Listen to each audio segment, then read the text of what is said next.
Well, folks, I got to be honest with you. There is so much breaking news happening right now that I don't even know where to begin. So, shout out to all the voices out there in the pro democracy movement who are working overtime to cover this stuff and stay on top of it as it happens, because we are in an absolute whirlwind right now of breaking news. You got Trump wanting to buy Greenland, take back the Panama Canal, make Canada the 51st state. You got Justin Trudeau resigning. Trump says he wants to change the name of the Gulf of Mexico to the Gulf of America. And I guess my first thought and question would be, okay, how is that putting America first? And how is that going to lower anyone's grocery bill? How is that going to give anyone cheaper eggs? That's the biggest question that I would have to anyone here in Appalachia, where I'm from, that said we're voting for Trump for a cheaper grocery bill. I saw people, here's to cheaper eggs, here's to a lower grocery bill, here's to low gas prices, here's to peace and prosperity around the world. And yet you've got a guy out there now threatening all of our allies, all of the people that we've got along with for years and had close ties to. Now he's alienating all of them, throwing the supreme insults at all of them.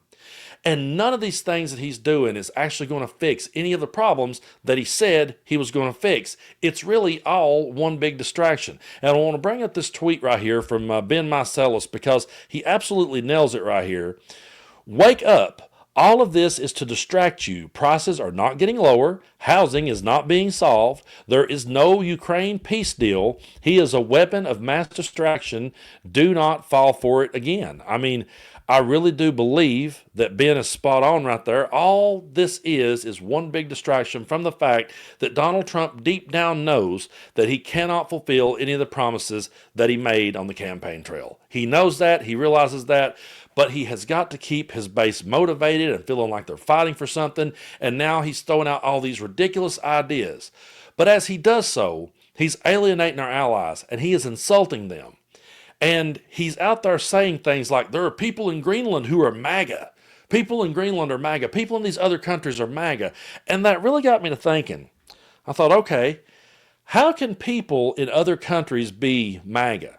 What does MAGA stand for? Make America great again. So you're telling me that people in Greenland or people in Canada or people in some other country, they want to make us great again? What would making us great again benefit them? That makes no sense to me that other countries would be MAGA about making America great again. But if you stop and really break down what it really is they see the type of extreme rhetoric that is MAGA. And there are people in other countries who would like to see that catch on. I get letters and emails from people all the time telling me, Brando, we're starting to see a rise of MAGA-style politics in our country. And when you circle it back and bring it right down to the point, I know so many people's going to get mad at me for going here, but it comes right back down to white supremacy. It comes right back down to control. It comes right back down to the government controlling every aspect of people's lives. And there are extreme people in all corners of the world that sees this extremism working and they want more of that. It's not that they want to make America great. It's not that they want to see us thrive. They realize, hey, Donald Trump has got reelected again. He took all the rights away from women and will take more. And the people are okay with it. So we can take away women's rights. We can keep people that speaks out against us silent. We can keep everyone under our control. That's all this is all about. You've got Elon Musk, another angle of thought we can talk about. He's going around meddling in other elections now. He's not just stopping here.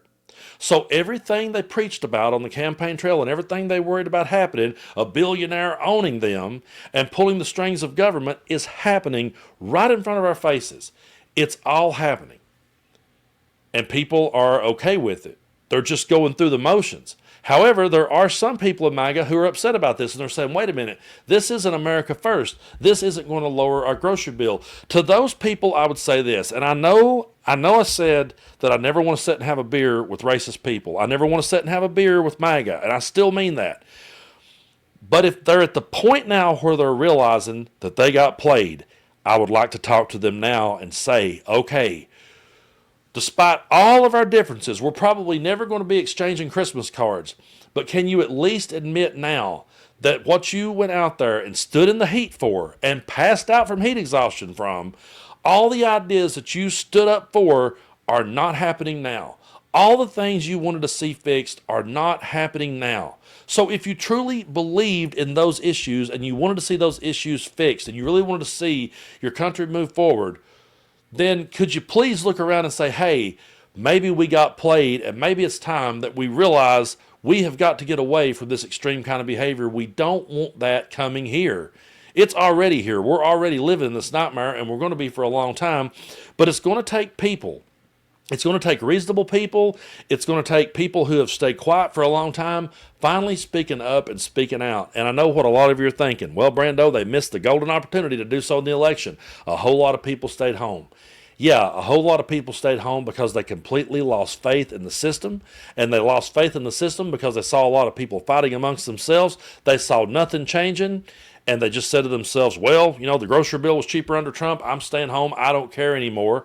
I really believe that a whole lot of people stayed home just from sheer exhaustion. And so now here we are to a point where the only way we're ever going to get through this is to come together with people and realize we may not see eye to eye on every single issue, but this is not what our country was founded on. This is not who we are at all. Everything they ever feared happening is happening under Elon Musk, is happening under Trump, is happening with his love and his relationship with dictators. Look at what he's done. He said he would be dictator on day one and terminate the Constitution. And everybody said I was just pushing propaganda. I was pushing left-wing news. I got accused of fake news every time I said that. But he's already acting that way before he ever even takes office. He's already patterning himself after the dictators who he loves to suck up to and praise. He is still out there praising them, and he's throwing shade and insults at our enemies. And yes, it may all be for one big distraction because he's not actually going to be able to get things done. But if that's the case, then can't reasonable people step up and say, hey, we've had enough of this? It didn't work. We didn't get what we voted for. Can you circle back and come up with something else? Can you circle back now and come up with a better idea? Or could we at least agree on one thing, and that is not what our country's about. That's not what we were founded on. That's not the direction we want to see it go. You see, I really believe, and I know there's a whole lot of people may not agree with me on this, but people on the left hold their side accountable way more so than people on the right. I say that because look at all the elections that we've lost. Kamala did say that when we show up and we vote together, we win. And I don't think that was just a cliche. I think that's really the case. When we come together and we show up, we win. But our side will get frustrated with a candidate. Our side, you can't, it's like trying to herd cats. When you start trying to get the left together, a lot of times it's like trying to herd cats. My good buddy Wayne Bledsoe made a great analogy. He said it's like if you was trying to make a peanut butter sandwich, and you start off to make the peanut butter sandwich and someone says, well, hold on a minute. Are we going to use Jif or are we going to use Peter Pan? And someone says, no, wait a minute. I want it to be locally grown organic peanut butter. And someone says, well, hold on a minute. What kind of bread? Is it going to be white bread? Is it going to be wheat? Hold on. Is it going to be locally grown bread? And it just keeps going and going and going until the sandwich never gets made. Meanwhile, MAGA will reach down, pick up a turd off the floor, put it between a piece of bread, and say, hey, this is the greatest peanut butter sandwich I've ever eaten. The rest of us are sitting back going, it's shit. But they will get behind that shit sandwich and they will eat it till they puke. And they'll lap it up when they're done.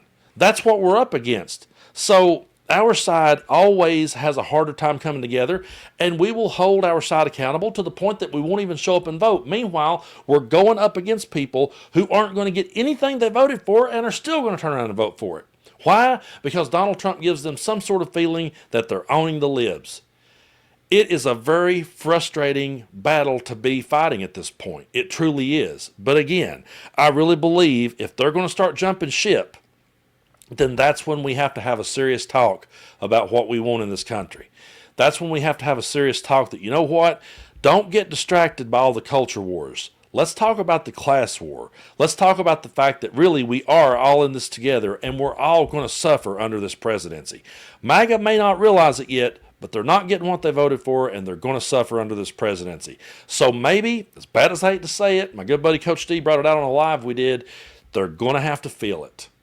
It sucks to say, but they're going to have to feel it. And once they feel it, maybe then they would be willing to come down off their high horse and talk to reasonable people, and maybe then we can start putting back the pieces.